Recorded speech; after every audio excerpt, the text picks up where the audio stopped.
அனைவருக்கும் வணக்கம். தமிழன் டிவியின் அரசியலங்கம் நிகழ்ச்சிக்கு உங்களை அன்புடன் வரவேற்கிறோம். நம் நிகழ்ச்சிக்கு சிறப்பு விருந்தினராக வந்திருப்பவர் பிரபல பத்திரிகையாளரும் தற்போது இயக்குநராக அவதாரம் எடுத்திருக்கும், பிரம்மனாக இருந்து பரமனாக மாறியிருக்கும் சமூக செயல்பாட்டரான திரு பரமன் அவர்களே, அன்புடன் வரவேற்போம். வருக வருக. எப்படி இருக்கீங்க? நல்லா இருக்கேன் சார். நான் உங்களை பிரம்மன் கூப்பிடுவா, பரமன் கூப்பிடுவா? பரமன்னே கூப்பிடுங்க. பரமன்னே கூப்பிடுவா. எனக்கு பிரம்மனா தான் உங்களை தெரியும். இருந்தாலும் பரமன் ஒரு புதிய அவதாரம், இயக்குனர்ன்றது ரொம்ப சந்தோஷமா இருக்கு கேட்கும்போது. ஆனால் நீங்கள் இருந்த பத்திரிகையாளர் அந்த காலகட்டத்தில் பல்வேறு செய்திகள் எடுத்து ஓடுனதை நான் கண்கூட பார்த்துருக்குறேன். நானும் உங்கள் கூடயே அந்த டைமில் இருந்தேன்றதுல கொஞ்சம் சந்தோஷமான விஷயம். இப்போ இருக்கிற அரசியல் களம் பயங்கரமாக போய்கிட்டு இருக்கு. எப்போதுமே தமிழக அரசியல் ரொம்ப சுவாரஸ்யமாகவும் சுட சுட ஒரு மாதிரி ஜாலியாக இருக்கும். இந்தியாவே உற்று நோக்கக்கூடிய ஒரு மாநிலம் என்பது தமிழகமாக தான் இருக்கும் தேர்தல் நேரத்தில். ஏன்னா இங்கே இருக்கிற அந்த மாதிரி விஷயங்கள் அப்படி இருக்கும். இப்போ தேர்தல் கிட்ட வந்துருச்சு. இன்னும் ஒரு அதிகபட்சம் ஒரு 3 மாதங்கள். இப்போ ஜனவரி ஆரம்பிச்சிருச்சு, பிப்ரவரி, மார்ச், ஏப்ரல்லாம் ஆரம்பிச்சிருவாங்க. முடியக்கூடிய தருவாயில் வந்துடும். மேல அடுத்த யார் வரப்போகிறாங்க, மீண்டும் திமுக தொடர போகிறதா இல்லை அதிமுக வரப்போகிறதா என்ற கடுமையான போட்டி போய்கிட்டு இருக்கு. மக்களும் ஒரு தெளிவான பாதையை நோக்கி இருக்கிறதா சொல்லலாம். இந்த அரசு கிட்டத்தட்ட 4.5 வருஷம் ஆனாலும் நிறைய விஷயங்கள் மக்களுக்காக முன்னெடுத்திருக்கிறாங்க. அதையும் நம்ம ஒரு பக்கம் பார்க்கணும். அப்படின்னு பல்வேறு ஒரு குழப்பமான சூழ்நிலை, யார் கூட சேர போறா அப்படின்றது ஒரு பக்கம் ஓடிட்டு இருக்கு. உங்களுக்கு தெரியாத ஒன்றும் இல்லை, எப்போ தேர்தல் வரும்போதும் எல்லா லெட்டர் பேட் கட்சியும் மாநாடு ஒன்று போடுவாங்க. ஒரு வாட்டி கலைஞர் இப்படி தான் 2006 மாநாடாக போட்டவங்களை பார்த்து ஏமாந்துட்டார். கூட்டத்தை பார்த்து எல்லாத்தையும் கூட்டணியில் சேர்த்து தான் அந்த தேர்தலில் அவர் ஜெயிக்க முடியாமல் 2016 நினைக்கிறேன் கண்கூட போச்சு. இப்போயும் அதே மாதிரி எல்லா கட்சியும் மாநாடு போட்டுட்டு இருக்காங்க. இந்த மாநாடை பார்த்து அதிமுக கூட்டணி, திமுக கூட்டணி அவங்கெல்லாம் சேர்க்கறதுக்கு முன்னெடுப்பாங்களா? இல்லை விஜய்னு ஒருத்தர் வேற புதுசாக வந்திருக்காரு, அவருடைய அரசியல் நிலைப்பாடு எப்படி இருக்கு? இப்படி எல்லா அரசியலையும் ஒரு கூட்டாஞ்சோராக அவங்கள்ட்ட கேட்கணும். ஏன்னா இங்கே வரவங்கெல்லாம் ஒருத்தருக்கு ஆதரவாளராக வருவாங்க, இல்லை எதிர்ப்பாளராக வருவாங்க. இப்போ பரமன் ஒரு இயக்குனர், அதுக்கு முன்னாடி ஒரு பத்திரிகையாளர், அதுதான் ஐடென்டி. இப்போ இயக்குனர்ன்றது புதிய அவதாரம். அப்போ ஒரு பத்திரிகையாளராக நீங்கள் இந்த களத்தை எப்படி பார்க்குறீங்க? இல்லை, நீங்கள் ரொம்ப ஒரு அருமையான ஒரு வார்த்தையிலேருந்து தொடங்கிட்டீங்க. அதாவது இந்திய அரசியல்லே ரொம்ப வித்தியாசமானது தமிழ்நாட்டு அரசியல்னு சொல்லிட்டீங்க. அப்போது அந்த அரசியலுடைய வரலாறு நமக்கு தெரியணும். அதாவது 52க்கு அப்புறம் நடைபெற்ற 57 பொது தேர்தல் இருக்கு இல்லையா? அதாவது சட்டமன்ற தேர்தலும் இந்த 2006 27 தேர்தலுக்கும் ரொம்ப அதீதமான ஒற்றுமை இருக்கு. ஏன்னா சுதந்திரம் வாங்கி கொடுத்த காங்கிரஸ் கட்சியை முதல்ல ஆட்சி அமைச்சு அரசியலமைப்பு உருவாகி தேர்தல் நடத்தி பெருவாரியான வெற்றியை இந்தியா முழுக்க பெற்றுச்சு. அன்னைக்கு காங்கிரஸ் இருந்த ஒரே எதிர்கட்சி கம்யூனிஸ்ட் கட்சி மட்டும்தான். 2 கட்சி தான் இருக்குது அன்னைக்கு. கண்டிப்பா. அது போக மற்ற நீங்க சொல்ற மாதிரி சின்ன கட்சிகள் முஸ்லீம் லீக்கும் மற்றது அந்த மாதிரியான கட்சிகள் தான் இருந்தது. அதே இது நமக்கு ஆட்சி இப்ப சுதந்திரம் வாங்கி கொடுத்துட்டாங்கப்பா காங்கிரஸ் கட்சி, நமக்கு அவங்களுக்கே இப்பதான் ஒண்ணா தெரியும். அதனால இன்னொரு 5 வருஷம் காங்கிரஸ்டே கொடுத்துருவோம் அப்படின்னு இந்தியா முழுக்க எல்லாருமே காங்கிரஸ்ட 2வது ஆட்சியை கொடுத்தாங்க. ஆனா தமிழ்நாட்டுல அப்படியே எதிராக நடந்தது. அதாவது காங்கிரஸ் பெரும்பான்மை கடந்த முறை ஜெயிச்சதை விட பெரும்பான்மை குறைவான இடங்கள்ல காங்கிரஸ் ஜெயிச்சது. பிரதான எதிர்கட்சியா இருந்த கம்யூனிஸ்ட் கட்சி தேஞ்சு போச்சு. அந்த எலெக்ஷன்ல நடந்த மிகப்பெரிய ஐடியாலஜிக்கல் சேஞ்ச் என்னன்னா திமுக 15 சீட்டு ஜெயிச்சது. கண்டிப்பா. ஆமா. அப்போ நீங்க அந்த நீ என்னதான் எங்களுக்கு சுதந்திரம் கூட வாங்கி கொடு, ஆனா ஐடியாலஜிக்கலா எங்களுக்கு ஒரு சேஞ்ச் வேணும். அதை யாருமே யோசிக்கல. அப்போ காங்கிரஸை விட்டு வேற சிந்தனைக்கே போகல. இந்தியா கிடையாது. ஆமா, கண்டிப்பா. இந்தியா முழுக்க சிந்தனைக்கே போகாத காலத்துல எனக்கு ஒரு ஐடியாலஜி சேஞ்ச் வேணும்னு முத யோசிச்சது தமிழ்நாடு தான். கண்டிப்பா. நீங்க சொல்ற மாதிரி இந்தியா முழுக்க நடந்த தேர்தலில் முதல்ல மாற்றத்தை இங்கிருந்து ஆரம்பிக்குது. ஆமா. அப்போ இன்றைக்கு அந்த சேஞ்சஸை தேடி நிற்கிற எண்ணங்கள் இன்னைக்கு ஜாஸ்தியா இருக்கு. ஓகே. இன்றைக்கு அதுபோல நம்ம இத்தனை வருடம் ஒரு அரசியல் கட்சிட்ட அந்த அரசியல் கட்சிகள் மேல வெறுப்பு, அது தொடர்ந்து ஆட்சி இருந்ததுனால வரக்கூடிய வெறுப்பின் அடிப்படையில் ஒரு சேஞ்ச் வேணும், ஒரு மாற்றம் வேணும்ன்ற எண்ணிக்கை இன்னைக்கு ரொம்ப ஜாஸ்தியா இருக்கு. ஓகே. ஆனா அந்த எண்ணிக்கையை நிறைவேற்றக்கூடிய கட்சிகளா இப்போ வந்திருக்க கட்சிகள்லாம் இருக்குதான்னு கேட்டா அது கேள்விகள் 1000 தான். கேள்விகள் 1000 தான். என்ன அன்னைக்கு இப்படி நினைச்சுதான் திமுக 15 சீட்டு ஜெயிக்க வச்சாங்க. இப்ப அதே கட்சியை தான் இன்னைக்கு வேண்டாம்னு நினைக்கிறக்கூடிய சூழல் இன்னைக்கு வந்திருக்கு. அப்படி உருவாயிருக்குன்னு நினைக்கிறீங்களா? இல்ல இப்ப இந்த இளைஞர்கள் மத்தியில அந்த எண்ணம் வந்து அதிகமாயிருக்குல்ல. இளைஞர்கள் மத்தியெல்லாம் இந்த விஜய்க்கு வர கூட்டத்தை வச்சு விஜய்க்கு வர்ற கூட்டம்னே இல்ல. நீங்க 35 வயதுக்கு கீழே இருக்கிறவர்கள்ட்ட திராவிட இயக்கம் போய் சேரல இன்னைக்கு. கடந்த 20-25 வருடமா அதற்கான இந்த கடந்த 4 வருடம் 5 வருடமா தான் அடிப்படை கட்டமைப்பு பணிகளை வந்து திமுக செய்தே ஒழிய, கடந்த திமுகவும் சரி அதிமுகவும் சரி எதை மையமாக வைத்து ஆட்சிக்கு வந்தார்களோ அந்த அந்த அடிப்படை கட்டமைப்பை வந்து கட்டமைக்கிறதுக்கு உண்டான பணியை எதுவுமே செய்யல. என்னன்னா இதே நாங்க வந்து கல்வி கொடுத்தோம், எங்களால தான் நீங்கள் கல்வி பெற்றீங்க, நாங்கள் லேப்டாப் கொடுத்தோன்னு 2 திராவிட கட்சிகளும் மாற்றி மாற்றி நீங்கள் இன்னைக்கு வளர்ந்துருக்க எல்லா வளர்ச்சிக்கும் நாங்கள் தான் காரணம் அப்படின்னு சொல்கிறீங்க. நீங்கள் கொடுத்த கல்வியில் படித்த பிள்ளைகள் தான் போய் இன்னைக்கு விஜய் பின்னாடி நிற்கிறாங்க. இல்லை, விஜய் பின்னாடி நிற்கிறாங்கன்னா அந்த ஃபர்ஸ்ட் ஓட்டர்னு எடுத்துக்கலாம். 20 வயதுக்குள் இருப்பவர்கள் அப்படின்னு எடுத்துக்கலாம். அவங்க வந்து எந்த நிலைப்பாடுமே சரியாக எடுக்கக்கூட முடியாத ஒரு ஏஜின்னு கூட சொல்லலாம். இப்போ அவங்கள மட்டுமே நம்ம கொஞ்சம் வச்சுக்கிட்டு அதிமுகவையும் திமுகவையும் மற்ற 20 வயதுக்கு மேலே உள்ளவர்கள் ஓட்டு போட மாட்டாங்கன்னு நம்ம முடிவு பண்ணுறதுல கரெக்டாக இருக்குமா? 35 வயது வரைக்குமே அந்த தேவை இருக்கு. இப்போ நீங்கள் அன்னைக்கு இந்த 15 சீட்டு திமுக இதே மாதிரியான இருக்கிற இளைஞர்களால் தானே நீங்கள் முன்னேறி வந்தீங்க. ஒரு மாற்று இருந்த காலகட்டம் வேற இல்லை. என்ன ஒரு காலகட்டம் ஒழிப்பு அது இதுன்னு பெரிய ஒரு அதாவது காங்கிரஸ் நீங்க சொல்ற மாதிரி காங்கிரஸையே டிஃபெண்ட் பண்ணி நமக்கு சுதந்திரம் வாங்கி கொடுத்தாங்கன்னு பெரிய ஒரு தலை மேல தூக்கி வச்சிருந்த காலத்துல திடீர்னு ஒரு பெரியார் போல ஒரு அண்ணா அறிஞர் அண்ணா போல ஒருத்தவங்க உருவாகி பகுத்தறிவை மக்கள் மத்தியில் புகுத்தி நீங்கள்லாம் இப்படி இருக்காதீங்க, இதெல்லாம் தப்பு, உங்கள் மேலே சவாரி செய்யலாம் ஆதிக்க ஜாதியினர்ன்ற ஒரு சில விஷயங்களை பேசி பேசி பேசி ஒரு ஒரு அவங்க மத்தியில் ஒரு உணர்ச்சியை தூண்டி அவங்களுக்கு இதெல்லாம் கரெக்டு அப்படின்னு பக்குவப்பட்டு அதுக்கப்புறம் திமுகவை ஆதரிக்கணும்னு முடிவெடுத்து ஒரு முதல் முறையாக ஒரு 15 சீட்டு கொடுத்தாங்க. அதுக்கப்புறம் அடுத்த 7-8 வருஷத்துலேயே ஆட்சியை பிடிச்சிட்டாங்க. அது வந்து ஒரு மிகப்பெரிய மாற்றம். அந்த டைமில் அந்த இந்திய எதிர்ப்பு மற்ற நிறைய விஷயங்கள் இருந்தது. இப்போ பார்த்தீங்கன்னா இந்த பசங்க படித்தாங்க, இந்த கல்வி மற்ற விஷயங்கள் எடுத்திங்கன்னா கலைஞரோட உத்தரவு நிறைய விஷயங்கள் வந்து இந்த கல்வியை மாற்றிச்சு. ஒடுக்கப்பட்டவர்களுக்கு இடஒதுக்கீடு, ஸ்காலர்ஷிப்பு, நிறைய விஷயங்கள் உங்களுக்கு தெரியாத ஒன்றும் இல்லை. இதெல்லாம் வந்து திமுகவும் மாற்றிருக்கு, அம்மையார் ஆட்சியிலையும் மாற்றிருக்காங்க, எம்ஜிஆர் இருக்கும்போதும் மாற்றிருக்காங்க. இப்போ ஸ்டாலின் அவர்களும் அதுக்கான மாற்றம் கொண்டு வந்திருக்காரு, எடப்பாடியும் சில விஷயங்கள் பண்ணியிருக்கிறாங்க. அப்போ இதெல்லாம் வந்து அவங்களுக்கு தெரியாதா புரியாதா? இப்போ சமூக வலைதளங்கள் நிறைய இருக்குது, அதில் நிறைய கண்டென்ட் போட்டுக்கிட்டே இருக்காங்க. அப்போ வந்து இவங்க வந்து திரைக்கவர்ச்சி மோகத்தில் தான் இருக்காங்க, அதில் வந்து விடுபட்டு வரல, அதெல்லாம் ஓட்டாயிடும்னு நீங்கள் நினைக்கிறீங்களா? இல்லை, அது ஓட்டாயிருக்குன்றதுக்கான நமக்கு வரலாறு நிறையா இருக்குது. எம்ஜிஆர் வந்திருக்காரு, நீங்கள் இதே தானே சொன்னீங்க. ஆமாம், இதே சொன்ன நீங்கள் இவ்வளவு செஞ்ச கலைஞரை தான் வந்து எம்ஜிஆர் தோக்கடித்தார். எம்ஜிஆர் என்ன பண்ணார்? இதே மாதிரியான எந்த விஷயங்களையும் அவர் என்ன சினிமாவில் நடித்தார், சினிமாவில் ஏழைகளுக்கு உதவுனார், சினிமாவில் கிழவிகளை கட்டி பிடிச்சாரு, இதுதானே செஞ்சார்.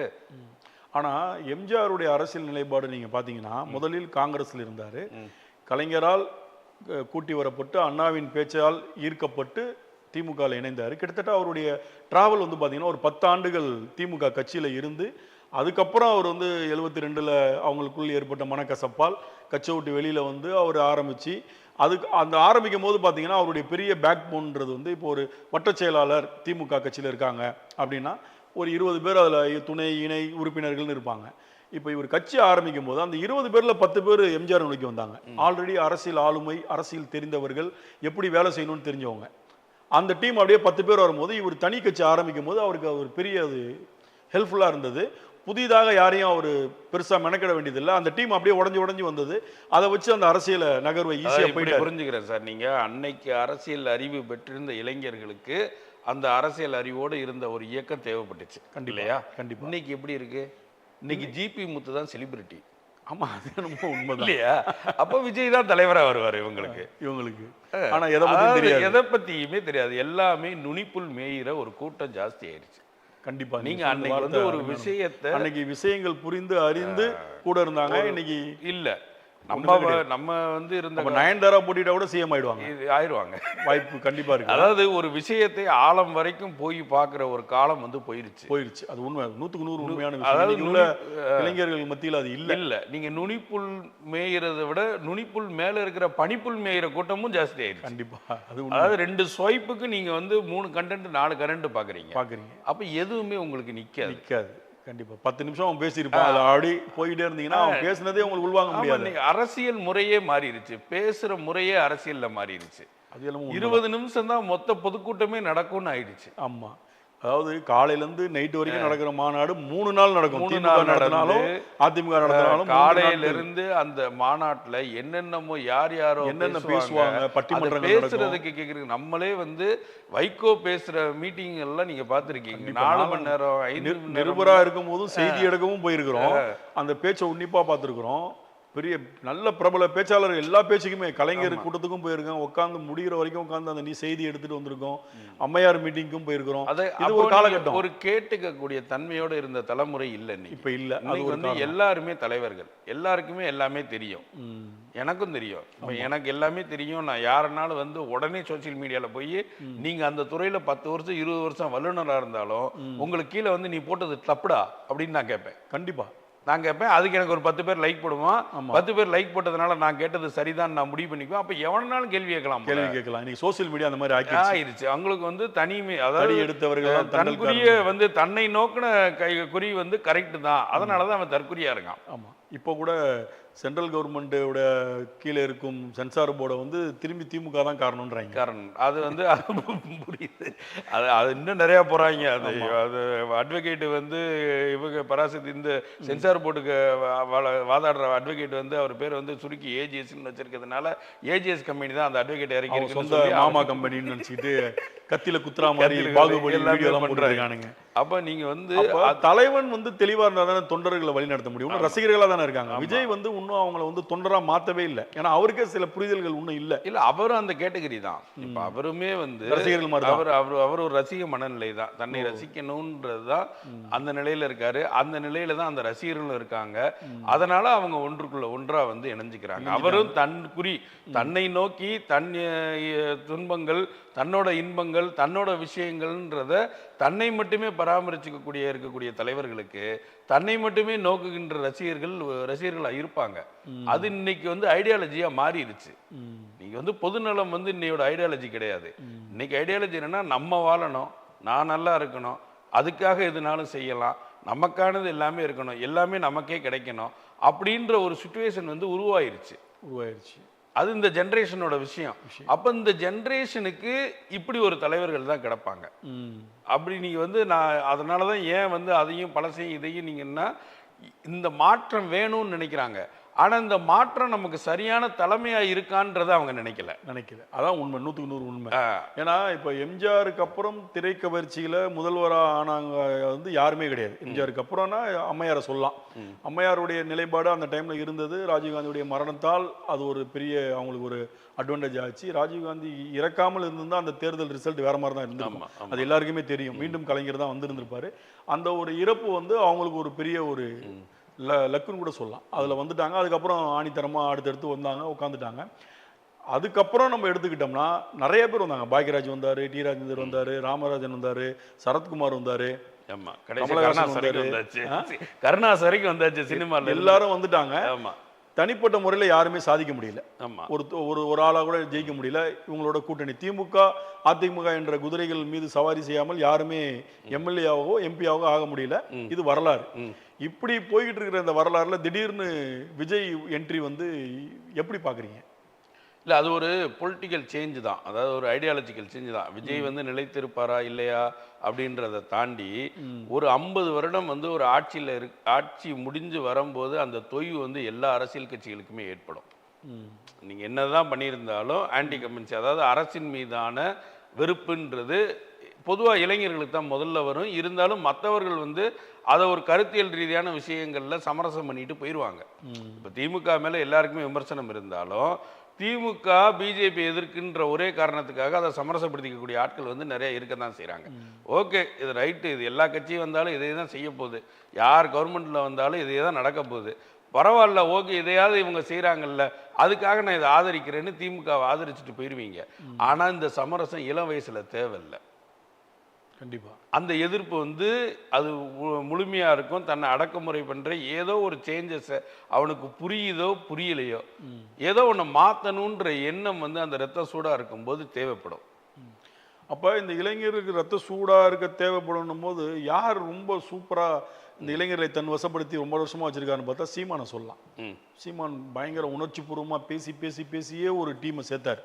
ஆனா இப்ப விஜய் வந்ததுக்கு அப்புறம் சீமானுக்கு தான் அது பாதிப்புன்றது பரவலான ஒரு பேச்சா இருக்கு. அந்த இளைஞர் பட்டாலும் திரும்பி விஜயை நோக்கி வருது, சீமான் வந்து பிரியுதுன்னு சொல்றாங்க. இப்ப சீமான் இப்படி கட்டுக்கோப்பா சேர்த்த கூட்டம் இந்த தேர்தலில் அவருக்கு எந்த மாதிரியான ஒரு விஷயம் நடக்கும்? இல்ல என்னன்னா அது ஒரு தொய்வே கிடையாது.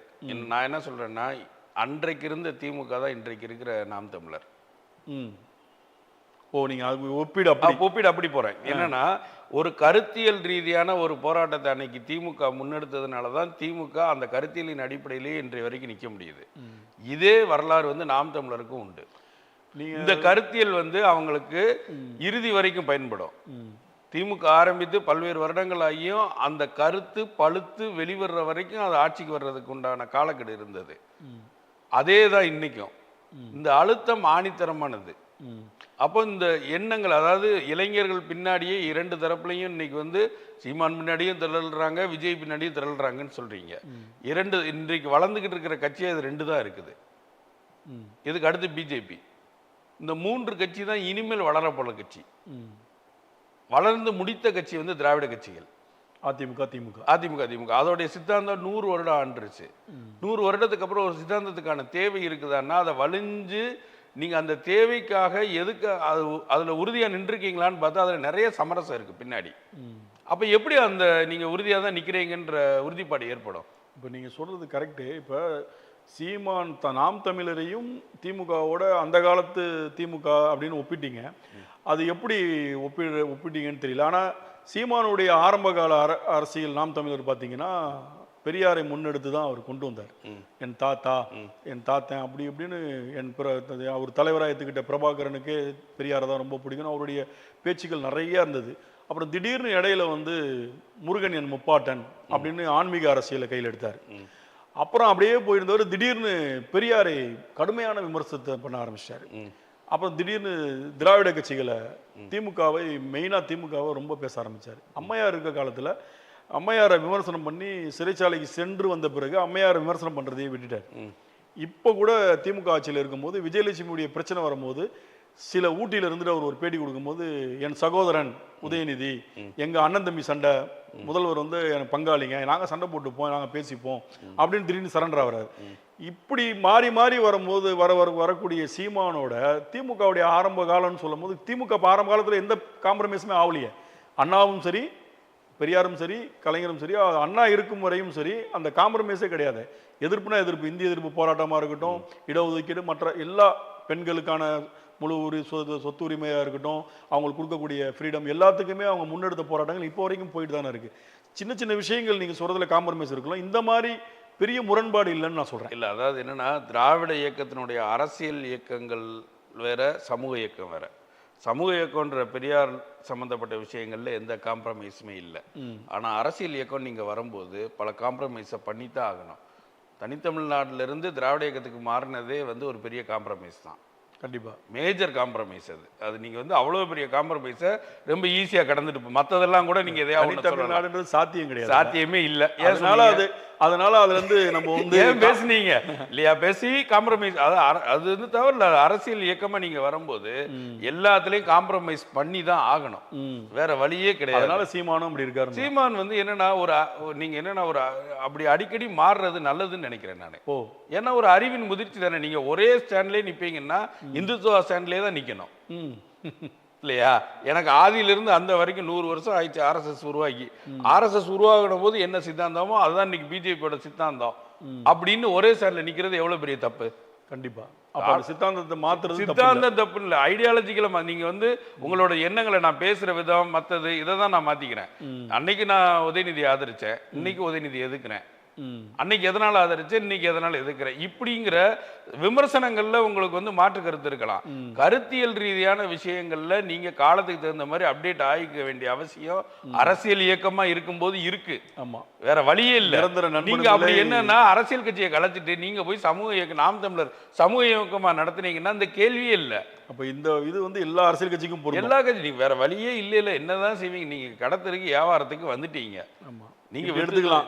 பாமக இந்த தேர்தலில் இவங்க திமுக கூட, அடுத்த தேர்தலில் அதிமுக கூட திரும்பி மாறி மாறி வந்த மாதிரி ஆமா அரசியல்லாம் இப்படிதான். ஆமா அதுல சீமான் மட்டும் என்ன இதா, அவரை மட்டும் ஏன் விமர்சிக்கிறீங்க அப்படின்னு கூட நீங்க அப்படி எடுத்துக்கலாம் அந்த அது கருத்து. மாதிரி இல்ல அதான் என்னன்னா எல்லாருமே அப்படி மாத்தி தானே அப்ப பேசியிருக்காங்க. இன்னைக்கு திமுகவை எதிர்த்து பேசக்கூடிய விஜய் அடுத்த தேர்தலில் திமுக கூட கூட்டணி கூட போகலாம், அரசியல்ல எதுவும் நடக்கலாம். எதுவும் இதே நடக்கலாம். இன்னைக்கு அப்படி கூட எடுத்துக்கலாம். பாஜக மும்முரமா எதிர்க்கிற திமுக தான் ஒரு காலத்துல பாஜகவோட கூட்டணி வச்சிருந்துச்சு கண்டிப்பா.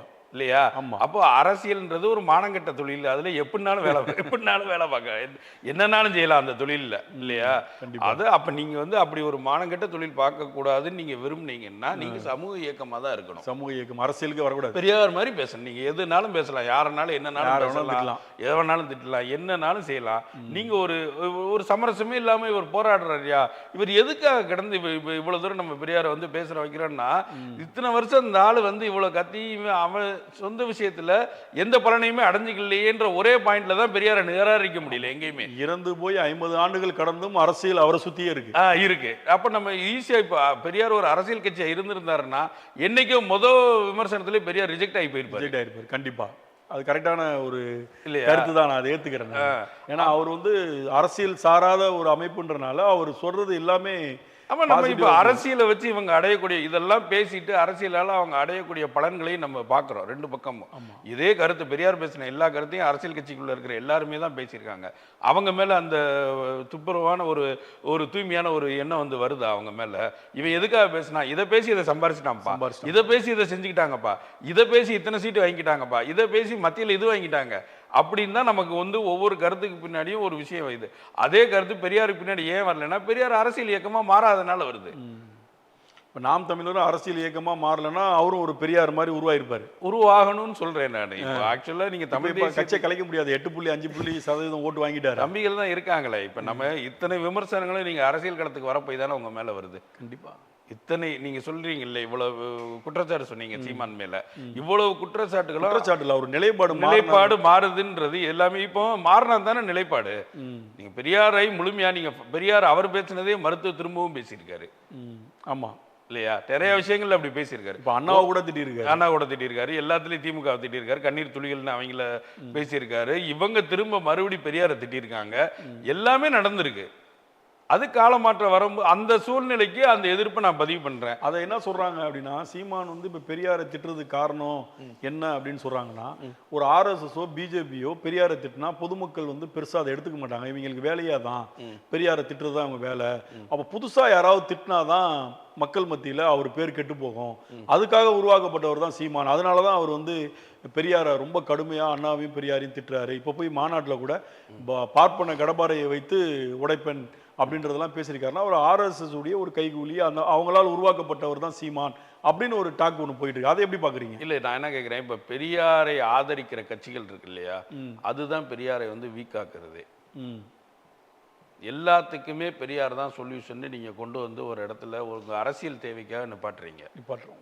அதே இதை நீங்க வந்து பெரியார் எல்லா விதத்துலையும் அந்த ஆதரிக்கிற கட்சிகள் ஃபாலோ பண்ணுதான்னு பார்த்தா இல்லை.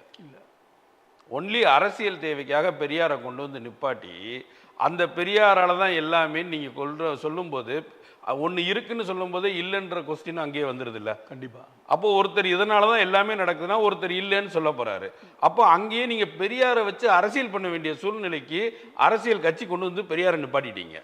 அப்ப அந்த பெரியாரை வந்து ஒரு பிராண்டா யூஸ் பண்ணிக்கிறாங்கன்னு சொல்லலாமா? அப்படிதான் சொல்லணும். இப்போ என்னன்னா பெரியாரை அதிமுகவும் பெரியார் எல்லாருமே நீங்க அரசியல் இயக்கத்தில் எப்படி பெரியாரை நீங்க ஃபாலோ பண்ண முடியும்? விஜயுமே கொள்கை தலைவர், அது கொள்கை தலைவர். நாங்க வந்து அந்த கடவுள் மறுப்பை மட்டும் அதுல இருந்து வெளியே எடுத்துட்டு நாங்க பெரியாரை ஃபாலோ பண்றோம்னு சொல்றாங்க. அதாவது அவருடைய இதுலயே தமிழ் தேசியமும் திராவிடமும் எங்க இதுன்னு சொல்றாரு. அது ஒரு தமிழ் தேசியமும் திராவிடமும் எப்போதும் ஒண்ணு சேராது. அதுலயே அது முரண்படுறாரு. அதான் பொங்கலும் மீன் குழம்பு தான். அதுதான். ஏன்னா அவருக்கு யார் சொல்லி கொடுத்தான்னு தெரியல. இல்ல தமிழ் தேசியம் என்ன திராவிடம் என்னன்றத அவர் உள்வாங்கி. அது நீங்க அவங்க கொள்கையெல்லாம் பத்தி பேச வேண்டிய அவசியமே இல்லை. அங்க கொள்கையே கிடையாது. அங்க விஜய் தான் கொள்கை, விஜய் தான் சித்தாந்தம், எல்லாமே விஜய் தான். One man show. விஜயை பாக்குறதுக்காக தான் அந்த கட்சிக்குள்ள இருக்காங்க. விஜய் பேசுறத கேட்கறதுக்காக மட்டும்தான் அந்த கட்சிக்குள்ள இருக்காங்க. நிறைய பேர் அங்க போய் சேர்ந்து அது ஒரு உணர்ச்சியின் கூட்டம். எப்படி எம்ஜிஆருக்கு ஒரு உணர்ச்சி கூட்டம் தேடிச்சோ அதே மாதிரி அது ஒரு உணர்ச்சியின் கூட்டம். அவ்வளவுதான். உணர்ச்சி கூட்டத்தால் இந்த தேர்தலில் விஜய் வந்து பெரிய லெவல்ல சாதிப்பாருன்னு நினைக்கிறேன். இருக்க வாய்ப்பு இருக்கு. எனக்கு என்னன்னா ஒரு உணர்ச்சியின் அடிப்படையில் நீங்கள் ஈஸியாக வந்து ஒரு எமோஷனலாக ஒரு கருத்தை ஒருத்தர்கிட்ட நீங்கள் உங்களுடைய கருத்தை ஏற்றுக்க வைக்கிறத விட ஒரு எமோஷனல் பாண்டிங்கிறது ரொம்ப ஈஸி. நீங்கள் ஆல்ரெடி எமோஷனல் ஆயிட்டீங்கன்னு வைங்களேன், நான் உங்கள்கிட்ட வந்து எதையுமே நான் உங்கள்கிட்ட சொல்ல வேண்டிய அவசியமே இல்லை. நீ என்னோட பிரச்சனையை உங்களோட பிரச்சனையா பார்த்துக்குவீங்க, என்னோட சிரிப்பை உங்களோட சிரிப்பா பார்த்துக்குவீங்க, என்னோட வெற்றியை உங்களோட வெற்றியா பார்த்துக்குவீங்க. இது ஒரு சைக்காலஜி. இது ஒரு சைக்காலஜி. நான் ஒரு கருத்தியல் ரீதியா ஒருத்தனை ரெடி பண்ணணும்னா, தம்பி இப்படிலாம் இருக்குப்பா, இதெல்லாம் இருக்குப்பா, நமக்கு இதெல்லாம் விஜய் அதான் பண்ணிட்டு இருக்காரு. ஆமா, அதுதான் நடக்குது. அதனாலதான் ஒரு பிரஸ் மீட் பாக்குறது இல்ல, தேவையில்லை. அவங்களே சொல்றாங்களே, பேசுவேன், அவங்களே சொல்றாங்க, அண்ணன் நீங்க பேசவே வேண்டாம், வந்து நின்னா போதும், நின்னா போதும், நீங்க நாங்க பாத்துக்கிறோம், உங்களுக்கு பதில் நாங்க பேசணும்னா உங்களுக்கு பதில் நாங்க சண்டை செய்யறோம்னு சொல்றாங்க. ஆனா சண்டையை செய்ய மாட்டாங்க. அவங்களுக்கு அந்த பேனர் கட்டுறது, பேனர் கட்டுறது, பால் அபிஷேகம் பண்றது, நேரத்துல 2 நாளா கொந்தளிச்சுட்டு இருக்காங்க பாருங்க. ஜனநாயகம் ரிலீஸ் ஆகலைன்னா ஐயோன்னு கதறாங்க மாட்டாங்க. இதுதான் புரட்சி, இதுதான் அவங்க செய்யக்கூடிய விஷயங்கள். அப்போ இது போல ஒரு கூட்டத்திற்கு அவர்கள் தேவை. இது காலத்தின் இது என்னன்னா, நீங்க என்னத்தை பார்த்தாலும் இப்ப விஜய் தவறானவரா, விஜய் சரியான தலைவரா அப்படிங்கிறதை தாண்டி இந்த புதுசா வரக்கூடிய 2 இயக்கங்களுக்கு பின்னாடி நிறைய இளைஞர்கள் இருக்காங்க.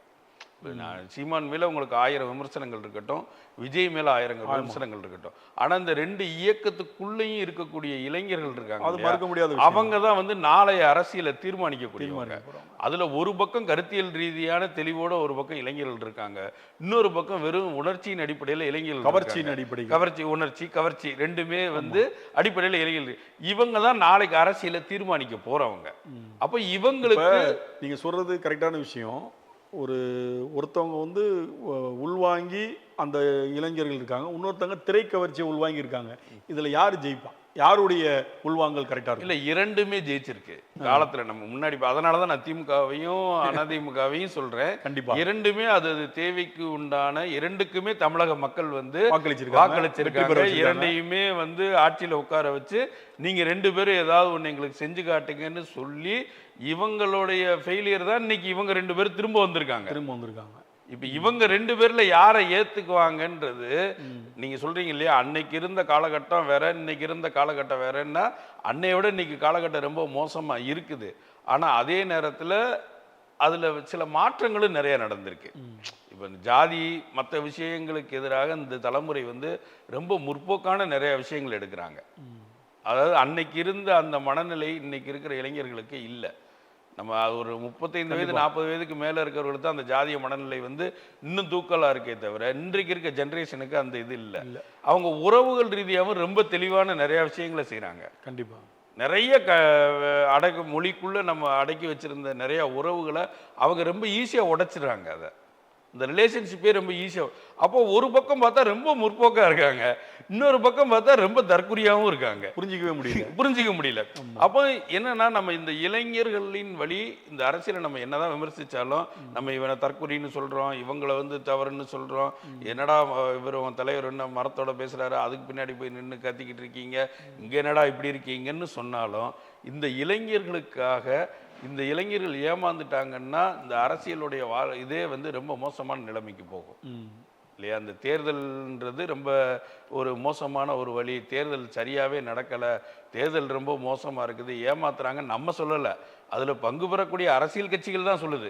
காங்கிரஸ் கட்சியும் சொல்றாங்க, இங்க இருக்கிற எல்லா கட்சிகளும் சொல்றாங்க, எஸ்ஐஆர்னு ஒண்ணு புதுசா வருது.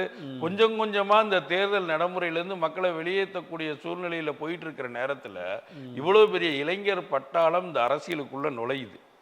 கண்டிப்பாக இந்த அப்போ நீங்கள் சார்னு சொல்லும் போது தான் ஞாபகம் வருது. இந்த சாரில் வந்து முதல் ஓட்டர்ஸ் நிறைய பேர் நீக்கப்பட்டதாக ஒரு குற்றச்சாட்டு இருக்கு. ஆமாம், அது அந்த முதல் ஓட்டர்னு பார்க்கும்போது ஒரு 100% வச்சுப்போமே, அந்த 100%ல பார்த்தீங்கன்னா இப்போ நீங்கள் சொல்கிற மாதிரி இளைஞர்கள்னா ஒரு 50% விஜய்க்கு அப்படின்னா, அந்த 50%ல பெரும்பாலான ஓட்டுகள் வந்து சரியான இது இல்லை, அது இல்லைன்னு சொல்லி நீக்கப்படுவதாக ஒரு பல்வேறு தரப்பினர் வந்து குற்றச்சாட்டாக சொல்கிறாங்க. அப்போ அந்த பாதிப்பு விஜய்க்கு இருக்கும்ல? விஜய்க்கு இருக்கட்டும், விஜய்க்கு இருக்கிறத விட இந்த புதுசாக போய் ஓட்டு போட போகிறான்ல, அவனுக்கு தனக்கு ஓட்டு இல்லைன்றத இவ்வளவு நாள் வரைக்கும் அரசியலே பேசல. இவன் அரசியலுக்குள்ளேயே வரல. விஜய் அரசியலுக்கு வரலன்னா இவன் அரசியலுக்குள்ள வந்திருக்கவே போட மாட்டான். அவன் வந்து ரீல்ஸை பார்த்துட்டு அவன் சும்மா உட்காந்து பிக் பாஸ் பார்த்துட்டு போயிருப்பான். விஜய் வரலைன்னா இவ்வளவு பெரிய மாஸ் கூட்டம், அதாவது ஒரு கருத்தியல் ரீதியா ஏதாவது ஒரு சேஞ்ச் வேணும்னு நினைக்கிற ஒரு கூட்டத்தை முதல்ல சீமான் வந்து அரசியல் மயப்படுத்தி வச்சுட்டாரு. கண்டிப்பா அவரால் எல்லாரையும் படுத்த முடியல. அந்த வீரியம் ஒரு குறிப்பிட்ட எண்ணிக்கையில தான் இருந்தது. ஆனா இதை தாண்டி ஒரு பெருங்கூட்டத்தை வந்து இன்னைக்கு அரசியல் மயப்படுத்தியிருக்காரு. அரசியல் மயப்படுத்தல, அரசியலுக்குள்ள கொண்டு வந்திருக்காரு விஜய். ஆனா அதை நான் எப்படி பார்க்குறேன்னா, விஜய் என்ற அந்த திரை கவர்ச்சியை அவரை பார்க்கறதுக்காக மட்டும்தான் ஓடி வரான். மற்றதை நீங்கள் அந்த முடிஞ்சோடனே அந்த மற்ற தொலைக்காட்சிகள்லாம் பேட்டி எடுக்கும்போது பார்த்தீங்கன்னா அவங்களுக்கு எதுவுமே தெரியல. இல்லை எதுவுமே இல்லைன்னா இப்போ பேசி ஆக வேண்டியது இருக்குல்ல. இப்போ திடீர்னு தடை போட்டாங்க, சென்சாரு, என்ன ஆச்சு இதாச்சு, ஐயையோ வந்து கொடுக்க மாட்டேன்றத. இப்போ இதை வந்து பேசியே ஆகணும்ல. முன்னாடி மாதிரி அஜித் எல்லா பிரச்சனைக்கும் காரணம் அஜித் தான் போக முடியாது, சொல்ல முடியாது. இப்போ நீ வந்து அரசியல் பேசிதான் ஆகணும். எதனால சென்சார் போர்டு வந்து ஸ்டேட் கவர்மெண்டா சென்ட்ரல் கவர்மெண்டான்ற அறிவு உனக்கு வர வேண்டிய தேவை வருது? கட்சிக்காரங்களுக்கே தெரியல. அந்த ராஜ்மோகன்ற ஒரு பேட்டி பார்த்தேன், அவன் கொள்கை பரப்பு செயலாளர் தான். அவன் சொல்றான் வந்து இது வந்து திமுக சதின்றான். அப்ப நம்ம என்ன சொல்ல முடியும்? அதாவது அந்த போர்டுல போடுறவங்க ஒன்றியத்தில் இருக்கிற ஆளுங்கட்சி சார்ந்த நபர்கள் தான் அதுல முக்கியமா இருப்பாங்க. மற்றபடி இங்க ஆளுற கட்சியில உள்ளவங்க இருக்க மாட்டாங்க. இவங்களுக்கும் அவங்களுக்கும் இணக்கமா இருந்தால் ஒழிய லோக்கல்ல இருக்கிற கட்சியில அவங்களுக்கு தெரிஞ்ச ஒன்னே ஒண்ணுதான், விஜய் தான் சென்சார் போர்டு, விஜய் தான் சுப்ரீம் கோர்ட், விஜய் தான் சீஃப் மினிஸ்டர், விஜய் தான் பிரைம் மினிஸ்டர், நீதிபதி, எல்லாமே அவர் தான். சிவாஜி ஹாஸ்பிடல், சிவாஜி மருத்துவமனை எல்லாமே அந்த மாதிரி, சிவாஜி கல்லூரி அந்த மாதிரி எல்லாமே விஜய் வரை சுடுகாடு எல்லாம் ஆரம்பிப்பார்ல. அது மாதிரி வந்து மலேசியாலே அவங்க ஆட்சி பிடிச்சிட்டாங்க. ஆடியோ லான்ச் பண்ணி மலேசியால ஆட்சி பிடிச்சாச்சு. ஒருத்தனை பிடிச்சி வேற உள்ள போட்டாங்க. அது தெரியல உங்களுக்கு? கொடியை காட்டினா அவனை வேற பிடிச்சி உள்ள போட்டாச்சு. அதெல்லாம் பிரச்சனையே கிடையாது. அதெல்லாம் நாங்க வந்து மலேசியா அதிபராகவும் அதெல்லாம் அந்த பையனை உடனடியாக வெளியேற்றுவோம். அது மாதிரி இந்தியாவில் ஆட்சியை பிடிப்போம் அப்படிங்கிற மனநிலையில தான் அவங்க இருக்காங்க. ட்ரம்ப் எதுவும் டிஸ்டர்ப் பண்ண மாட்டாங்களா? இல்ல தெரியல. மலேசியான்னு போனனால நான் ட்ரம்ப் இல்ல, வெனிசுலா அதிபரை கூட இவங்க வந்து காப்பாத்தி கூட்டு வர்றதுக்கு உண்டான வாய்ப்புகள்லாம் இருக்கு. அந்த அளவுல தான் அந்த ராணுவ இனம்லாம் இப்போ வந்திருக்கு. அதெல்லாம் அது கூட அதுக்கு உண்டான விஷயமா இருக்குன்னு எழுதுனாலும் எழுதுவாங்க. அந்த ஜனநாயகம் ரிலீஸ் ஆகும்போது பார்த்தியா, ராணுவத்தை அடிச்சாள்றா எங்காலு, வெனிசுலாவில் போய் அமெரிக்க ராணுவத்தை அடிச்சு அதிபரை கூட்டு வந்து அங்கேயும் தாவேக்கு ஆட்சி அமையும்னு எழுதுனாலும் எழுதுவாங்க. அப்போ இதெல்லாமே பயிற்சி தான், ரைட்டு, ஓகே. இது புதுசா இதை வந்து ஆனா இப்போ இப்படி இருக்கிற இந்த ஒரு அதான் நீங்கள் சொல்கிற மாதிரி சொன்னால் தற்கொலைத்தனமாக இருக்கிற அந்த ரசிகர்கள், நான் வந்து ஒரு இதில் கூட சொல்லும் போது சொன்னேன், 26 விஜய்க்கு பெருசாக இருக்காது. ஆனால் 31ல் விஜய் மீண்டும் அரசியல் 26க்கு அப்புறம் தொடர்ந்தால் 31ல் பிரகாசமான எதிர்காலம் விஜய்க்கு இருக்கு அப்படின்றது நான் ஒரு சில தொலைக்காட்சிகளில் பேசும்போது சொல்லியிருக்கிறேன். எதன் அடிப்படையில் அப்படி நம்ம பார்க்குறோம் அப்படின்னா, இவங்க இன்னும் பக்குவப்படுறதுக்கு 20 வயசுல ஒரு மாதிரி இருப்பானுங்க பசங்க. ஒரு 5 வருடம் போகும்போது அவன் பக்குவப்பட்டு அரசியல்னா இதான் அப்படின்னு வரும்போது 31ல் இந்த தேர்தல் வேற லெவலில் இருக்கும். இல்லை அதான் உண்மை. அதான் என்னன்னா, எப்படி இப்போ ஜெயிக்க போகிறதில்ல, ஜெயிக்கிறதுக்கு உண்டான வாய்ப்புகள்ன்றது முதல் தேர்தலே கிடைக்கிற அளவுக்கு விஷயங்கள் இல்லை இன்னைக்கு இருக்கிற சூழ்நிலை. ஆனாப்பட்ட எம்ஜிஆர் இடைத்தேர்தலில் வெற்றி பெற்றால் அரசியலில் தொடருவோம், இல்லைன்னா சினிமாவில் போயிடலான்ற முடிவில் தான் அவர் முக்கிய அவர்கிட்ட பேசி நடத்தினது. வெற்றி பெற்றனால அவர் அந்த அரசியல் தொடர்ந்தார். அதுக்கப்புறம் 75ல் மிகப்பெரிய வெற்றியை அவர் கொடுத்தாங்க. அப்ப அவரே அந்த மனநிலையில் இருந்தார். ஏன்னா அவருக்குமே தெரியும் இந்த கூட்டங்கள் ஓட்டாகுமா அப்படின்றது ஒரு கான்செப்ட். இல்ல, இன்னொன்னு, அன்னைக்கு இவ்வளவு பெரிய அழுத்தம் மத்தியில இருந்து இல்ல இன்னைக்கு வந்து அப்படி இல்ல. ஏன்னா அப்ப அவங்களோட அலைன்ஸ்ல தான் அன்னைக்கு வந்து தனிப்பெரும் எல்லாரும் எம்ஜிஆர் ஆகிட முடியாது. எம்ஜிஆர்ன்றது ஒரு ஐகான். ஆமா, அது எம்ஜிஆர் பார்க்கலாம் ரசிக்கலாமே தவிர அதுவும் நானும் ஒண்ணுன்னு இங்க ரஜினியே சொன்னது இல்லையே. ஆமா, இல்ல என்னன்னா, நீங்க ஒரு நபர் இன்னொரு நபர் ஆயிட முடியாது. ஆனா அந்த வரலாறு திரும்ப நடக்கலாம். வரலாறு என்பது திரும்ப திரும்ப நடைபெற்றதுதான் வரலாறு. அந்த சூழல் திரும்ப இந்த சூழலுக்குள்ள வந்து பொருந்தது. பட் ஆனா இது எந்த அளவுக்கு இதை இம்ப்ளிமெண்ட் பண்ணி இதை எல்லாத்தையும் செய்ய முடியும். ஆனா அன்னைக்கு இருந்த காரணிகள் எல்லாமே சுத்தியும் இதே மாதிரி இருக்குதான்றது இன்னைக்கு பார்க்க வேண்டிய விஷயம். கண்டிப்பா இல்லையா? அப்போ வந்து நீங்க இன்னைக்கு எடுத்து பார்த்தீங்கன்னா, இந்த தேர்தல் நீங்க சொன்ன மாதிரியே அடுத்த தேர்தலுக்கு தான் வாய்ப்புன்றது. அடுத்த தேர்தலுக்காக பல கட்சிகள் காத்திருக்கு. பாஜகவும் அது அடுத்த தேர்தலுக்கு தான். தேர்தல் அதிமுக அளித்தம் என்றால் அடுத்த தேர்தலில் பாஜக அது என்னன்னா, எப்போதுமே பாஜக தன்னுடைய கரங்களை எங்க ஒரு இடத்துலையும் கால் பதிக்கிறதுனா அதுக்கு எத்தனை அரசியல் ரீதியான எவ்வளவு விஷயங்கள் இருந்தாலும் இப்ப நாளைக்கே தேர்தலில் இது பண்ணி கல்குலேட் பண்ணி கூட அவங்க ஜெயிக்க மாட்டாங்க. கிரவுண்ட் லெவல்ல ஒர்க் பண்ணிட்டு தான் திரும்ப அந்த விஷயத்துக்கு போவாங்க. கண்டிப்பா. இப்போ நீங்க திருப்பரங்குன்ற இஷ்யூ எடுத்தீங்கன்னா இதே மாதிரியான நிறைய விஷயங்கள் மன ரீதியா முதல்ல பாஜகவை அக்செப்ட் பண்ணிக்க வச்சுட்டு தான் அவன் தேர்தல் நடைமுறையில மற்ற வேலைகள் எல்லாத்தையுமே செய்வாங்க. அது மற்ற எல்லா ஏன்னா அதுதான் லாங் டேர்மா நிற்கும். உங்களுக்கு எக்ஸாம்பிள் பீகார் இருக்கு, இப்போ வெஸ்ட் பெங்கால்லையும் நிதிஷ்குமார்ன்ற ஒரு ஐக்கான ஃபர்ஸ்ட் தேர்தலில் இவங்க 20, அவரு பெருசா வராரு. அடுத்த தேர்தலில் 40, கொஞ்சம் அதிகமா வராரு. அடுத்து பாத்தீங்கன்னா இவரை விட இவங்க அதிகம். ஆமா, நீங்க ஜெயிச்சு வரும்போது பாஜக வந்து திருட்டுத்தனம் பண்ணி தான் ஜெயிச்சதுன்னு நீங்க சொல்ல முடியாது.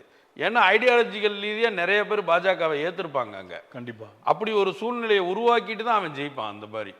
அப்போ நீங்க வந்து என்றைக்கு பாஜக தமிழ்நாட்டில் ஜெயிக்குதோ அன்னைக்கு தான் பாஜக மத்தியில் அழியும். மத்தியில் அழிஞ்சிடும். மத்தியில் அழிஞ்சிடும். ஓ, இப்போ மத்தியில் இருக்குது, அதனால இங்க வர முடியல. இப்போ இங்க வந்துட்டாங்கன்னா மத்தியில் இருக்காது பாஜக. அப்ப இங்க வர்றதுக்கான வாய்ப்புகளும் இருக்கு.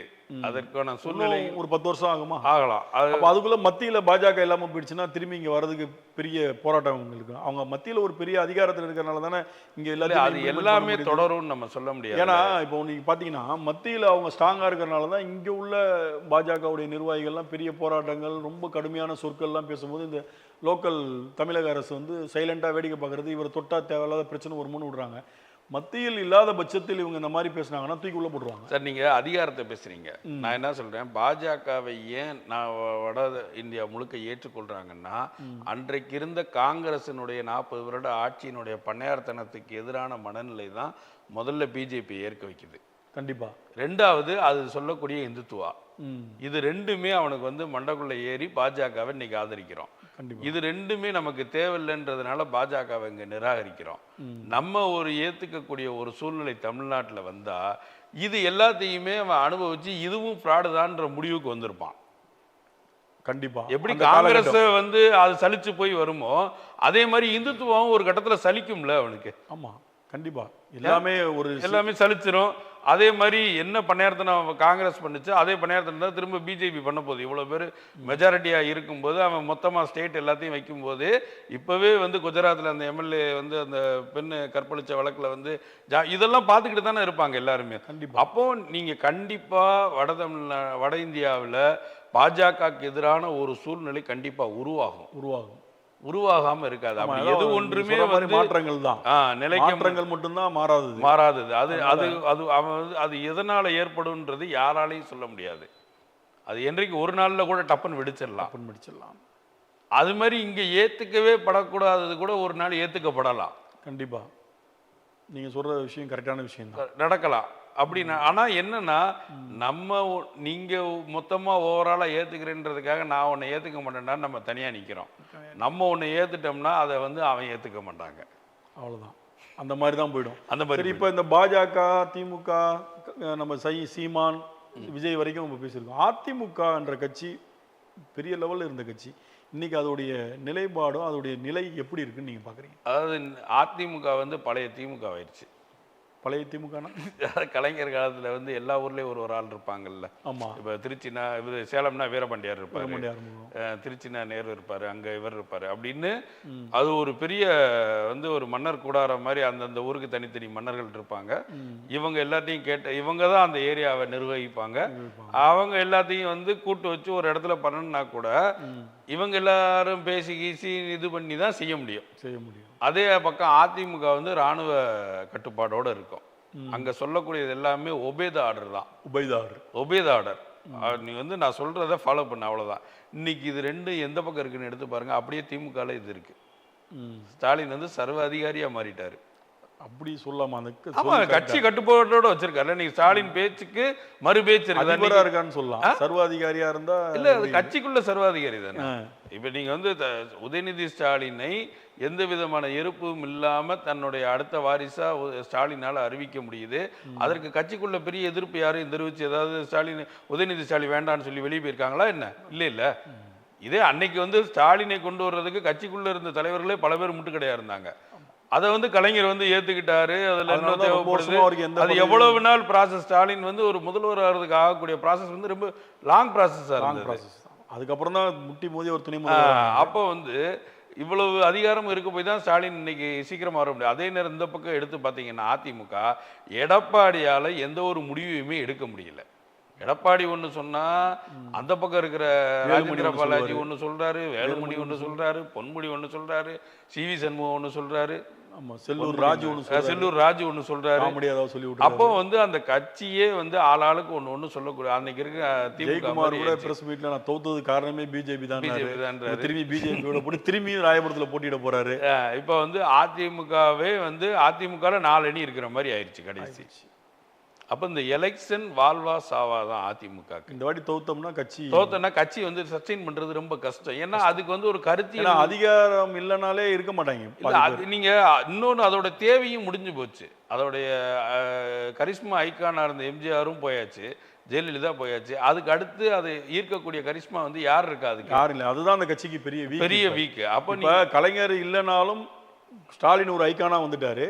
அடுத்து உதயநிதி அந்த ஐக்கானா கொண்டு வந்துட்டாங்க. இல்ல அது நீங்க அதுக்கு பின்னாடி இருக்கக்கூடிய கருத்தியலை பார்க்கணும். அதாவது வந்து ஒரு திமுகக்குன்னு ஒரு கருத்தியல் தேவை இருக்கு. கண்டிப்பா அதிமுக அந்த மாதிரியான எந்த கருத்தியல் தேவையும் இல்லையே. தனிநபர்களை முன்னிறுத்ததுக்கும் ஒரு கருத்தை முன்னிறுக்கிறதுக்கும் இருக்கக்கூடிய வித்தியாசத்தை நம்ம இதிலே பார்க்கலாம். கண்டிப்பா தனிநபர்கள் மறையும் போது அந்த இயக்கமும் மறைஞ்சிருது. அதே கருத்து மறையப்படுறதில்லை. இப்போ ஏன் பெரியாரை கொண்டு வந்து திமுக நிறுத்த வேண்டிய தேவையும் அரசியல் களத்திலையும் இருக்குதுன்னா அந்த கருத்து இன்னை வரைக்கும் தேவைப்படுது. அதை வச்சு அரசியல் பண்ண வேண்டியது இருக்கு. அதுக்கு பின்னாடி நீங்க யாருனாலும் நின்றுக்கலாம், இன்பநிதி நிப்பாட்டிக்கலாம், உதயநிதி நிப்பாட்டிக்கலாம். திமுக கொண்டு வர அந்த பெரியாரை வந்து அதிமுக கூட டச் பண்றதே கம்மியாயிடுச்சு. இல்ல பண்ணவே முடியாது. அப்படி ஒரு கட்சி இல்ல அது அதிமுக. பெரியாரை ஃபாலோ பண்றோம், பெரியார போட்டோல தான் ஒப்பமே தவிர பெரியாரோட எதுவுமே இல்ல. ஏன்னா அந்த முருகன் மாநாடுல போய் உட்கார்ந்துக்கிட்டு அவங்க திட்டுறதே அண்ணாவையும் பெரியாரையும் பதிலே சொல்லாம எஞ்சி வராங்க. அப்பவே அவங்க வந்து அது சொல்ல முடியாது. அந்த கட்சியே வந்து அந்த சமரசத்தின் அடிப்படையில் ஏற்பட்டதுதான் வந்து அந்த அண்ணா திராவிட முன்னேற்ற கழகம்.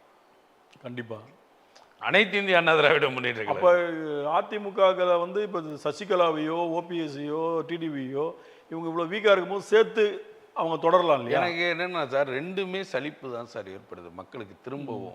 திரும்பவும் வந்து நீங்க அதிமுக ஒரு மாற்றாவே வந்து பார்க்க தோணல. மாற்றா இருக்குமான்றதும் தெரியல. அதுக்கு உண்டான விஷயங்கள், அதாவது 4 வருடமா எதிர்கட்சியா செயல்படுறதுக்கு உண்டான செயல்பாடு ரொம்ப குறைவா இருக்கு. ஆனா அவர் எடுக்கிற ஒரே குற்றச்சாட்டு பாத்தீங்கன்னா சட்டம் ஒழுங்கு பாலியல் பலாத்காரம், குழந்தை, இப்படிதான் பேசுற தவிர ஏன் அவர் வேற எதுவுமே நீங்க நிறைய ப்ரொஜெக்ட் பண்ணப்படுது. இப்ப அதிமுகவினுடைய உள்கட்சி பிரச்சனைகளை நிறைய ப்ரொஜெக்ட் பண்ணி அதுதான் அதிமுகவோட மெயின் பிரச்சனையாவே இருக்கிற மாதிரி காட்டப்பட்டுருச்சு. இப்போ இது பொது பிரச்சனைக்கு அதிமுக வரும்போது உங்ககிட்ட இவ்வளவு பிரச்சனை இருக்கு, நீங்க என்ன பொது பிரச்சனைக்கு நேரம் செலவழிக்கும். இன்னைக்கு அரசு ஊழியர் பிரச்சனை இருந்துச்சு. இந்த அரசு ஊழியர் பிரச்சனையில அதிமுக எந்த நிலைப்பாடுமே எடுக்கலையே கடைசி வரை. கண்டிப்பா. அப்ப நீங்க எப்படி வந்து அரசு ஊழியர்கள் ஒரு சேஞ்சஸ் இப்போ உங்களுடைய ஓட் பேங்க் இல்லைன்னு கூட வச்சுக்கோங்க. இத்தனை வருஷம் வந்து வேற தலைவர்கள் இருந்தாங்க, அவங்க வேற ஸ்டாண்ட் எடுத்தாங்க. நாளைக்கு நான் முதல்வர் ஆனால் உங்களுக்கு இது நடக்கும்ன்ற ஒரு ஸ்டாண்டையே மாத்தி அரசு ஊழியர்களுக்கு உண்டான விஷயங்களை நீங்க கையில் எடுத்திருக்கணுமா இல்லையா? கண்டிப்பா. ஏன்னா இவங்க ஆட்சியில தான் முதல் தூய்மை பணியாளர்கள் ஆர்ப்பாட்டம் பண்ணும்போது ஸ்டாலின் அவர்கள் எதிர்கட்சியா இருக்கும்போது நாங்க வந்தோம்னா உங்களுக்கு பர்மனன்ட் பண்ணுவோம்னு சொன்னாங்க. அதனால இந்த பிரச்சனைல அவங்க வந்து பேசுறதுக்கு இடமே இல்ல. ஏன் அவங்களுக்கு கொடுக்கலன்னு கேட்டா இவங்க ஏன் சார் அன்னைக்கு இதை ஏன் பேசுனீங்க, இன்னைக்கு ஏன் பேசுனீங்கன்னு எவனுமே கேட்க போறது இல்ல. ஆமா, அது குறைந்தபட்சம் நீங்க வந்து ஒரு ஸ்டாண்டாவது இவ்வளவு பெரிய கிரௌடு, நீங்க வெறும் அரசியல் கட்சி எல்லாத்தையுமே ஓட் பேங்கா தானே பார்க்க போறீங்க. ஒரு 9 லட்சம் பேர் போராடுறான். 9 லட்சம் வீட்டுக்கு 2 பேர் கணக்கு போட்டா கூட ஒரு 18 லட்சம் 19 லட்சம் ஓட்டு, 20 லட்சம் ஓட்டை வந்து நீங்க ஜஸ்ட் லைக் டேட்டா தீக் பண்ணிட்டு போறீங்கன்னா நீங்க என்ன அரசியல் கட்சி நடத்துவீங்க? அப்புறம் அதுக்கான பக்குவம் வரல. அப்படிதான் பார்க்கல. ரொம்ப அவ்வளவு தூய்மையான அரசியல் வந்து இந்த அரசியலுக்குள்ள நடத்த முடியாதுல்ல. எல்லாத்துலயுமே, அதாவது கிங்காங் மகன் கல்யாணத்துக்கு முதற்கொண்டு ஸ்டாலின் போறாரு. ஆமா இல்லையா? அப்போ அது நிலைப்பாடு அவர் கரெக்டா இருக்காரு. அவர் வந்து ஒரு ஓட்டு கூட விட்டு போயிடக்கூடாதுன்றதுல அதற்கான பணிகள்லாம் ஒரு அரசியல் இயக்கமா அதிமுகவோட உறுப்பினர். அதாவது அவர் போய் பத்திரிகை வச்சிருக்கிறாரு. சரி, கல்யாணத்துக்கு வர முடியலன்னா கூட நீங்க இன்னொரு நாள் அந்த பொண்ணு மாப்பிள்ளையை கூப்பிட்டு நீங்க பாத்துருக்கலாம். அதையும் தவிர்த்து கிங்காங்குடைய மனநிலை டோட்டலா திமுக வந்துருச்சு. எப்படி அவர் சொந்தக்காரங்க ஒரு 50-100 பேர் இருப்பான். முதல்வரே என் வீட்டுக்கு வந்து கல்யாணத்துக்கு வந்தாரியா, இத்தனை நாள் அவங்களுக்கு பிரச்சாரம் பண்ண எனக்கு எதுவுமே வரல, எதுவுமே செய்யல. இது நீங்க அரசியல் பண்ணணும்னு வந்துட்டா இதை நீங்க பண்ணிதான் ஆகணும். அது நம்ம உண்மைதான். இதை பண்ணாம நீங்க அரசியல் கட்சியை எப்படி சஸ்டைன் பண்ணி வாழ்வீங்க, எப்படி நிலைப்பீங்க, எப்படி ஜெயிப்பீங்க? கண்டிப்பா இந்த கேள்வியே நமக்கு வந்து இப்ப இந்த 2வது கொஸ்டினே வர வேண்டிய அதிமுகவுடைய தோல்விதான் இன்னைக்கு விஜயா, நாம் தமிழர் எல்லாத்துடைய மற்ற ஒரு வளர்ச்சியா பாக்குறேன் நான். ஏன்னா போன எலெக்ஷனுக்கு நமக்கு இந்த கேள்வியே இல்லையா? இல்ல. ஏன்னா எம்பி ஏன்னா அந்த இடத்த நீங்க எதிர்க்கட்சின்ற இடத்த திமுக ஃபில் பண்ணி வச்சிருந்துச்சு. ஒவ்வொரு விஷயத்துக்கும் ரோட்ல ஏற எவ்வளவு போராட்டம். ஆமா, இப்போ இன்னொன்று பார்த்தீங்கன்னா உதயநிதியே சில மீட்டிங்கில் பேசும்போது என்ன சொல்றாருன்னா, எங்களுக்கும் அதிமுக தான் போட்டி. அது சும்மா அது எதுக்கு, நான் சும்மா சொன்னால் கூட எதுக்கு சொல்றேன் அப்படின்னா, எந்த இடத்துலையுமே விஜய் வந்து அதிமுக திமுக தாவைக்காக்கு தான் போட்டின்னு சொல்லும் போது அதிமுக அதை வந்து பெருசா சொல்ல மாட்டேது. ஏய் நீலாம் கிடையாதுடா, நானும் திமுக தானான்றதை அவர் சொல்ல மாட்டாரு.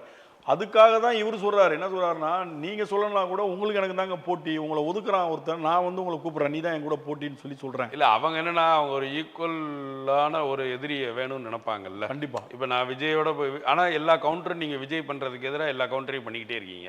விஜய் ஒண்ணு பண்ணாருன்னா மறுபடியும் மாற்று ஒண்ணு பண்றீங்க. கண்டிப்பா. விஜய் இங்க பண்ணாருன்னா உடனே மகளிர் மாநாடு நடத்துறீங்க, இங்க பண்ணாருன்னா லேப்டாப் கொடுக்குறீங்க, உடனே ஜனநாயகம் ரிலீஸ் பண்ணா பராசக்தி தூக்கிட்டு வந்து ரிலீஸ் பண்றீங்க. பராசக்தி மேட்டர் பாத்தீங்கன்னா நீங்க திரைத்துறை இருக்கனால உங்களுக்கு நல்லா தெரியும். ஆக்சுவலாக வந்து பராசக்தி வந்து 14ஆம் தேதி தான் ரிலீஸ், அது ஏற்கனவே அறிவிச்சிட்டாங்க. இவர் போய் ஈரோடில் பேசும்போது இவங்க ஒரு கண்காட்சி வச்சுருந்தாங்க வள்ளூர் கோட்டத்தில். நீங்கள் பாட்டில் சும்மா பேசிட்டு போக வேண்டியதானே. நீங்கள் வந்து இப்போ என்ன சொல்கிறீங்க, 75 ஆண்டுகால கட்சி வந்து என்னை பார்த்து பயப்படுதுன்னு சொல்கிறீங்கல்ல. அப்போ சிவகார்த்திகேயனை பார்த்து விஜய் பயப்படுறாரா? அவர் அன்னைக்கு என்ன பேசினாரு, நீங்கள் வள்ளுவர் கோட்டத்தில் போட்டு கண்காட்சி போடுற மெனக்கெடுற அந்த இதை வந்து மக்களுக்கு நீங்கள் பண்ணுங்க அப்படின்னோடனே அதோட டேட்டா மாற்றிட்டாங்க. 9 10 போடு. நாங்கள் சும்மா தானே இருந்தோம். இல்லை சார், அப்படி எடுத்துக்க முடியாது. அதாவது என்னன்னா, நீங்கள் வந்து ஒரு சினிமா எவ்வளோ பெரிய தாக்கத்தை அரசியலுக்கு ஏற்படுத்தி கொடுக்குன்றது ஆல்ரெடி திமுகவுக்கு தெரியும்.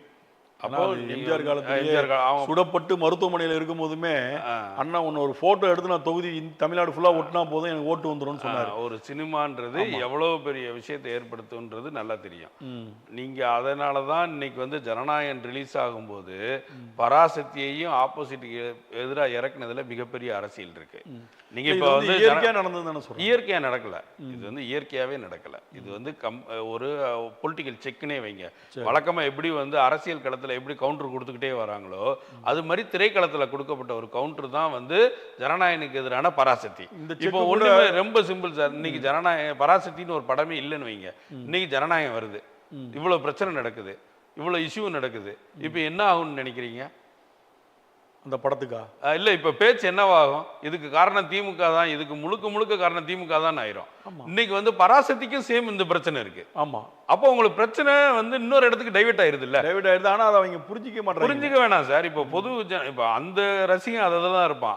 இதை தாண்டி பொதுமக்களை நம்ம பேசும்போது என்ன சொல்றோம், ஜனநாயகனுக்கும் பிரச்சனை இருக்குப்பா, பராசக்திக்கும் பிரச்சனை இருக்குப்பா. அது கரெக்ட் தான். ஏன்னா எல்லா அரசியல் திமுகவா இருக்கட்டும் அதிமுக இருக்கட்டும் எல்லாருமே இந்த நடிகர்கள் வேற மாதிரி எதிர்த்து போகும்போது அங்கே செக்கு வச்சது நடந்துகிட்டு இருக்கு. கமலுக்கு விரும்பாண்டி படத்துக்காக வச்சாங்க, இவருக்கு தலைவா படத்துக்கு அம்மையார் சொன்னாங்க. இந்த மாதிரியான விஷயங்கள் அப்பயே நடந்தது. ரஜினிகாந்துடைய பாபா படத்தை ரீல் பட்டியெல்லாம் தூக்கிட்டு போனாங்க பாமக. இது வந்து காலம் தொட்டு காலம் நடந்துட்டு தான் இருக்கு. எங்களுக்கு பிடிக்கல, நாங்கள் இந்த மாதிரி பண்ணுவோம்னு சொல்லி. இப்போ இவருடைய பேச்சுக்கள் ரொம்ப ஓவரா ஆளுங்கட்சி இருக்கிறனால கூட ஒரு சின்ன செக் வைப்போம் அப்படின்னு கூட செஞ்சிருக்கலாம், இல்லாமலும் இருக்கலாம். ஏன்னா பராசக்திக்கு அதே பிரச்சனை இருக்கு. ஒரு கவுண்டர் தான் சார், ஒரு திரை கவுண்டர் தான். அதாவது என்னன்னா ஒரு டிஎம்கே உடைய அறிவு சுடர் வந்து பராசக்தி. அன்னைக்கு இருந்த பராசக்தி எவ்வளவு பெரிய ரெவல்யூஷன் அது. அதே மாதிரி எம்ஜிஆருக்கு ரொம்ப முக்கியமான படம் உலகம் சுற்று வாலிபன். இது ரெண்டும் காலத்துல வென்றுச்சு. இது ரெண்டையுமே நம்ம பார்த்துட்டோம். அது ரெண்டையும் கொண்டு வந்து இன்னைக்கு ஒரே நேரத்துல நம்மகிட்ட கொண்டு வந்து நிக்கிறாங்க. அப்போ நீ வந்து உணர்ச்சியின் அடிப்படையில முடிவெடுக்கக்கூடிய ஒரு இடத்துல கருத்தியல் ரீதியாகவும் ஒரு முடிவு எடுக்கணும் அப்படின்னு திமுக கொண்டு வந்து வச்சிருக்க கவுண்டர் பராசக்தி. பல விஷயங்கள் சினிமாவாக இருக்கட்டும் அரசியலாக இருக்கட்டும் எல்லாத்துக்குமே ரொம்ப அழகாக அருமையாக நல்ல விளக்கங்கள் கருத்துக்கள் சொல்லியிருக்கீங்க. உங்களுடைய நேரத்தை ஒதுக்கி நம்ம நிகழ்ச்சிக்கு வந்து நம்மளுடன் இவ்வளோ நேரம் இருந்ததுக்கு மீண்டும் அடுத்த நிகழ்ச்சியில் உங்களை சந்திக்க வரேன். ரொம்ப நன்றி உங்களுக்கு. நன்றி, ரொம்ப நன்றி. ஓகே.